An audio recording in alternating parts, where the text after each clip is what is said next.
2003년의 유럽 7만 명의 사람들은 뜨거운 폭염으로 인해 사망했고, 파리에 위치한 살페트리에르 병원은 사망자들을 다 수용하지 못해 병원 지하 주차장을 냉동된 시체들로 가득 찬 시체 보관실로 바꿔야 했습니다.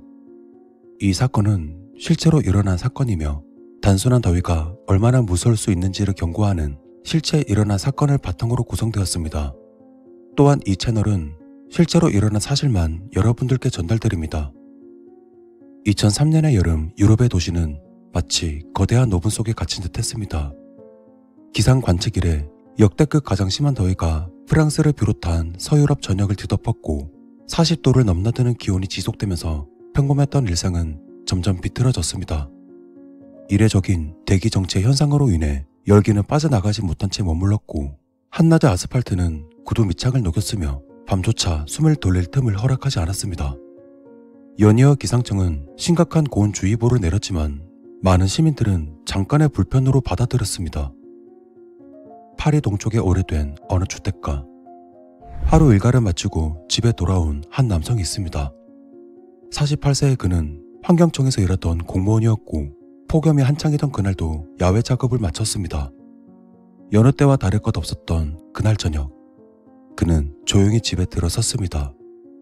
평소처럼 그는 창문을 닫고 방 안에 커튼을 내린 채 에어컨 없이 선풍기 하나에 의지하며 휴식을 취했습니다.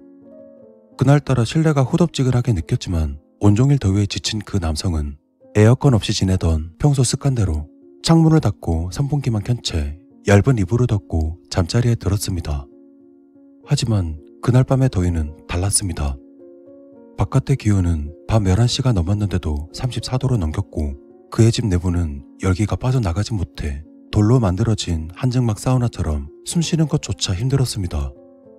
그러다 더워서 새벽에 잠이 깬 그는 가슴에 손을 얹은 채 시원한 냉수를 들이켰지만 더위에 지친 몸 상태는 탈수 상태였고, 현기증과 열로 인한 환각 증세가 시작되고 있었습니다. 그는 잠시 의자에 앉아 숨을 몰아쉬었고 곧 다시 침대로 향했습니다. 하지만 그는 그날 밤 잠든 뒤 다시 일어나지 못했습니다. 며칠 뒤 회사에서는 그와 연락이 닿지 않자 가족에게 전화를 걸었고, 결국 신고를 받은 아파트 관리자가 남성의 집 문을 열었을 때 불쾌한 열기와 함께 답답한 공기, 그리고 코를 찌르는 역한 냄새가 그 방 안을 채우고 있었습니다. 침대 위에 그는 미동도 없이 누워 있었습니다. 방 안의 실내 온도는 42도를 넘기고 있었습니다. 책상 위엔 말라가던 물컵이 놓여 있었고, 전자시계의 액정은 열에 일그러져 글자가 번져 있을 정도였습니다. 그는 심각한 열탈수와 열사병 증상으로 결국 숨을 거두었습니다. 하지만 그와 같은 죽음은 결코 한 사람만의 이야기가 아니었습니다. 프랑스 중부 내륙지방 작은 시골 마을에 있는 식자재 마트.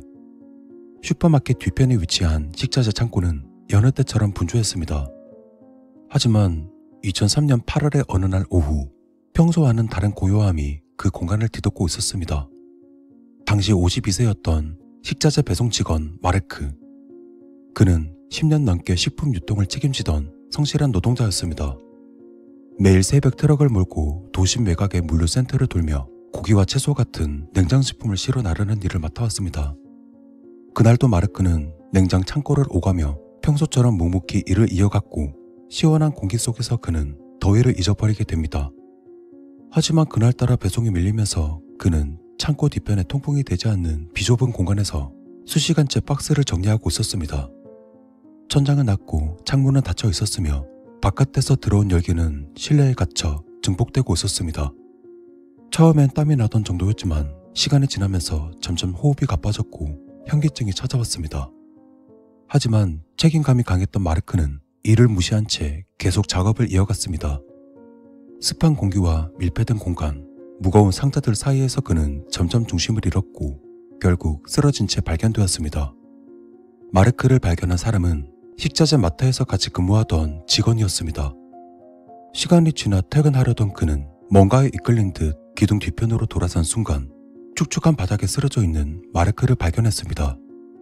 그의 얼굴은 벌겋게 달아올라 있었고 마르크의 손은 바닥을 움켜쥔 채 굳어 있었습니다. 그리고 잠시 뒤 구급대가 도착했을 때 마르크는 체온 조절 기능마저 완전히 망가진 상태였고 혈압은 측정조차 어려웠으며 탈수와 열사병 증상은 이미 회복 불가능한 지경이었습니다. 이처럼 많은 사람들은 폭염을 체감하기 전까지 목숨을 위협하는 위험한 재난이란 걸 쉽게 알지 못합니다. 조금 전 사연에 말할 것처럼 익숙한 공간에서 익숙하게 일하던 사람조차 순식간에 생명을 잃을 수 있다는 것이 이 사건이 남긴 무거운 교훈이었습니다. 그리고 여기서 중요한 문제는 도시 그 자체였습니다. 2003년 여름, 프랑스는 여름 휴가 시즌에 들어가며 병원과 행정기관, 복지센터의 절반 이상이 사람이 없었습니다. 폭염 경보는 울렸지만 병원엔 의사가 없었고 요양원엔 간병인이 없었으며 관공서는 전화조차 받지 않았습니다. 선풍기 하나로 버티던 방 안에서는 사람들이 혼자 숨이 막혀 죽어갔습니다. 사람들은 이렇게 날씨가 더웠다는 그 이유로 집 안에서 열사병과 탈수로 숨졌습니다. 폭염으로 목숨을 잃은 사람들의 기록. 이른바 13구라고 불리는 곳에서 홀로 지냈던 80대 여성 앙드레가 숨진 채 발견되었습니다. 아침마다 창가에 앉아 커피를 마시던 앙드레는 바깥 풍경을 바라보는 것이 일상이었습니다. 하지만 그날 아침 창문은 고개 닫혀 있었고 커튼은 햇빛 한 줄기도 들이지 않을 만큼 꽉 드리워져 있었습니다. 근처 이웃 주민은 평소와 달리 창문도 열리지 않고 인기척도 없다는 점을 이상하게 여기게 되었고 며칠 뒤 앙드레의 집 주변으로 심각한 악취가 나기 시작하면서 결국 경찰에 신고가 들어갔습니다. 그리고 문이 열렸을 때 방 안은 마치 뜨거운 밀폐 된 상자같이 앙드레는 침대에서 이미 숨을 거둔 채 누워 있었습니다. 복지사가 그녀를 찾았을 때 방 안은 사우나처럼 뜨거웠고 냉장고는 텅 비어 있었으며 침대 위엔 얼음을 담았던 봉지만 축 늘어진 채 남아 있었습니다. 파리 동부 마른강 근처의 한 조용한 마을. 혼자 지내던 80대의 장 피에르 씨는 군인 출신답게 자존심이 강한 노인이었습니다.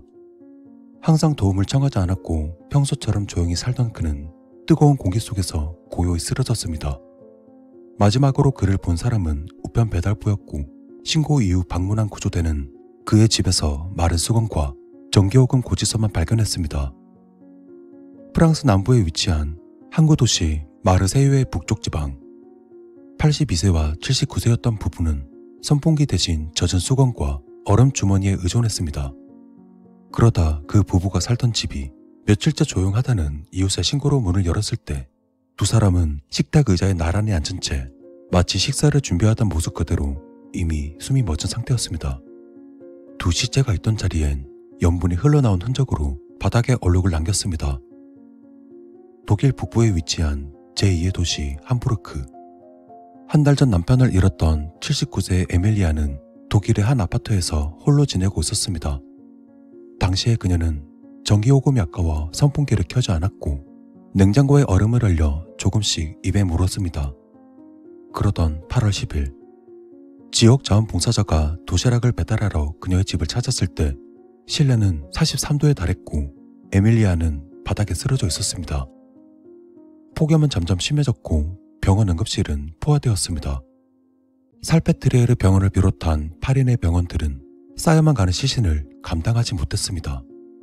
결국 병원 지하 주차장은 검은 비닐에 담긴 시신들로 가득 찬 임시 보관소가 되었습니다. 시민들은 처음엔 이를 믿지 않았습니다.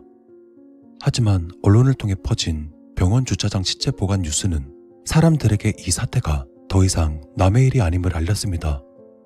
파리의 장례식장들은 관이 부족해졌고 비닐로 쌓인 시신을 잠시 냉장고에 보관했으며 그 냄새는 오랜 시간 장례식장에 남아 있었습니다.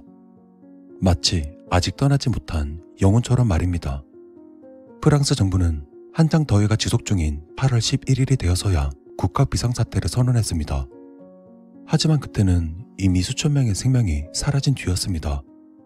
프랑스 당국은 급히 임시 냉장 시설을 요청했고 롱지스라는 대형 냉동 창고의 일부가 급하게 시신을 보관하는 장소로 바뀌었습니다. 하지만 어떤 시신은 오랫동안 인수되지 않았고 가족조차 모른 채 그대로 보관되다 공동묘지로 이송됐습니다. 당시 냉동 창고 관리자는 이렇게 말했습니다. 냉장고보다 시신이 더 많았습니다. 폭염 사태 이후 드러난 사실. 사망자들의 공통점은 대다수 나이가 많거나 돌봐줄 가족 없이 혼자 살아가던 분들이었습니다. 폭염은 단순한 기후 재난이 아니라 고립된 삶의 비극이었음을 보여주었습니다. 어떤 이들은 더위를 식히려 선풍기를 틀었지만 선풍기 방향을 잘못 설정한 탓에 되레 실내로 더운 바람이 들어왔고, 어떤 이들은 에어컨 사용법을 몰라 벽에 붙여두기만 했습니다. 시신은 말이 없었고 그 흔적은 차가운 침묵뿐이었습니다. 프랑스 보건당국은 2003년 9월 25일 폭염으로 인한 사망자 수를 무려 14,802명으로 공식 발표했습니다. 하지만 노숙인과 등록이 되지 않았던 이민자들을 포함하면 사망자는 5,000명이 증가된 19,000명을 넘을 수 있다고 주장했습니다. 게다가 정부가 발표한 자료는 일부 지역의 통계를 제외한 축소 발표라는 의혹도 제기되었습니다. 그 이후 국정감사에서는 책임 소재를 두고 정치권에 거센 충돌이 있었습니다. 프랑스는 이 참사를 계기로 플랜 캐니쿨 폭염 대응 시스템을 도입했습니다. 혼자 사는 어르신들을 돌보는 체계를 강화했고 시민이 쉴 수 있는 냉방 공간도 더 늘렸습니다. 하지만 여전히 완벽하진 않습니다. 바로 2022년의 여름, 프랑스 남부 지역에서 또다시 수백 명의 고독사가 발생했습니다. 폭염은 단순한 더위가 아닙니다. 우리가 서로를 잊는 순간 시작되는 소름 돋게 조용한 재난입니다.